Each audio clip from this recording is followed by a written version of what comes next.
रोहन को बाजार से आज आने में काफ़ी देर हो चुकी थी। आज वो जंगल के रास्ते अकेले जा रहा होता है। वो थोड़ा डर भी रहा होता है। अरे यार, आज तो बाजार से जाने में काफी देर हो गई। अगर जो कोई लुटेरा मिल गया तो मेरी तो सारी संपत्ति ही लूट लेगा। और यह बोलकर रोहन वहाँ से धीरे धीरे चलता रहता है। तभी सामने उसे एक खूबसूरत लड़की दिखाई देती है। रोहन उस लड़की के पास जाता है और अपनी गाड़ी रोक देता है और रोककर बोलता है, अरे मैडम, इतनी रात को आप इस जंगल में क्या कर रही हैं? आपको नहीं पता कि चोर डाकू घूमते हैं इस जंगल में रात को? अब क्या बताऊं, मैं तो बाजार से घर ही जा रही थी, परंतु मैं रास्ता भटक गई हूँ। अरे मैडम, तो चिंता क्यों करती हैं? आइए मेरे पीछे गाड़ी पे बैठ जाइए और जहाँ बोलेंगी तहाँ मैं आपको छोड़ दूंगा। लेकिन मेरा घर तो यहाँ से 50 किलोमीटर दूर है। क्या आप रात में 50 किलोमीटर मुझे छोड़ने जाएंगे? अरे मुझे लगा कि आप बगल के गांव में ही रहती हैं, लेकिन कोई बात नहीं, यहाँ से थोड़ी दूर मेरा घर है। आप रात में मेरे घर रुक जाइएगा और सुबह आप बस से चली जाइएगा। लेकिन मैं आपके साथ रहूंगी तो आप मेरे साथ कुछ गलत कर दिए तो? कहीं मेरा चुम्मा ले लिए, कहीं मेरे ऊपर लेट गए, कहीं मेरे साथ उठपटांग करने लगे तो मैं क्या करूंगी? इस बात को जब रोहन सुनता है तो बोलता है, अरे मैडम, आप डर रही हैं या ऑफर दे रही हैं? मुझे समझ में ही नहीं आ रहा है। अब आपको जो समझ में आए वही समझ लीजिए। अरे रोहन भाई, तेरी तो लॉटरी लग गई। एक खूबसूरत लड़की आज रात को मेरे घर पे रहेगी, वो भी ऑफर के साथ।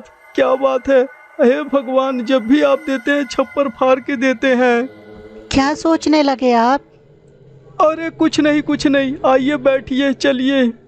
और इस तरह रोहन उस लड़की को अपने गाड़ी पर बैठाकर चल देता है। थोड़ी देर में अपने गांव में पहुंच जाता है। तभी उसे एक व्यक्ति देखकर बोलता है, अरे मेरे दोस्त, रुक जा। इतनी खूबसूरत लड़की लेकर कहाँ जा रहा है तू? काहे धीरू भैया, आपको जलन हो रही है क्या कि मुझे खूबसूरत लड़की ने प्रपोज किया है? अच्छा, तो ये तेरी गर्लफ्रेंड है? तब तो तेरे बल्ले बल्ले लग गए। अरे यार, मेरा भी कुछ जुगाड़ करा देना। अब ज्यादा दिमाग मत पका, ऐसे भी बहुत थका हुआ हूँ। अपनी जान से जा रहा हूँ मसाज कराने। चल हट सामने से। और यह बोलकर रोहन उसे अपने घर में लेकर आता है और बोलता है, जान, तुम यहीं रुको, मैं अभी नहा कर आता हूँ। और यह बोलकर रोहन नहाने चला जाता है। और इधर रोहन का दोस्त, अरे यार, मुझे समझ में नहीं आ रहा है कि रोहन को लड़की मिली कैसे, क्योंकि मुझे तो आज तक कोई लड़की नहीं मिली।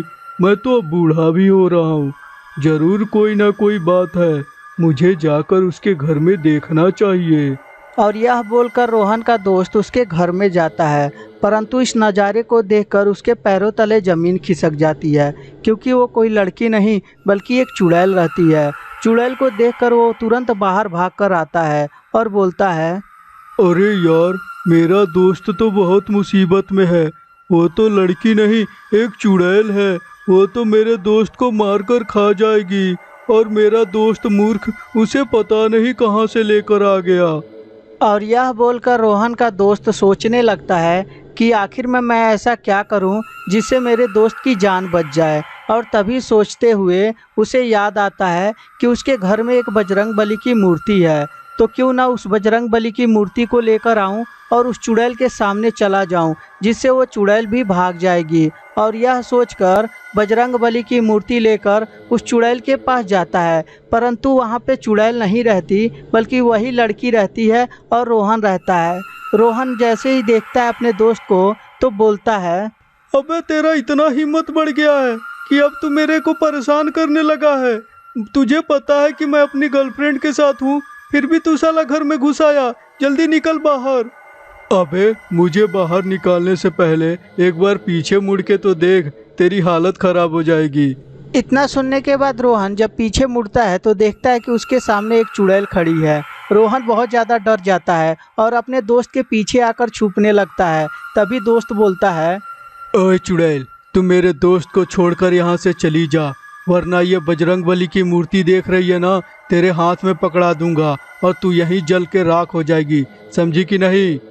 इस बात को जब चुड़ैल सुनती है तो बोलती है, इस बार तो इसे छोड़ के मैं जा रही हूँ। लेकिन अगली बार ये मिला तो जहाँ मिलेगा वहीं इसे खा जाऊंगी मैं। देख तेरा बहुत हुआ ड्रामा, तू जाती है या बजरंगबली की मूर्ति तेरे हाथ में रखूं? चुड़ैल डर के मारे वहाँ से चली जाती है और तभी रोहन, मेरे दोस्त मुझे क्षमा कर दे, मैं तुझे पता नहीं क्या क्या बोल गया। आज तू नहीं होता तो ये चुड़ैल तो मुझे जान से मार कर खा जाती। चल ठीक है, माफ किया, लेकिन आइंदा से ध्यान रखना, कोई अनजान लड़की रात को तुझे मिले तो लेकर घर मत चले आना, नहीं तो क्या भरोसा वो भी चुड़ैल ही होगी, समझा कि नहीं? और इस तरह रोहन की जान को उसका दोस्त बचा लेता है।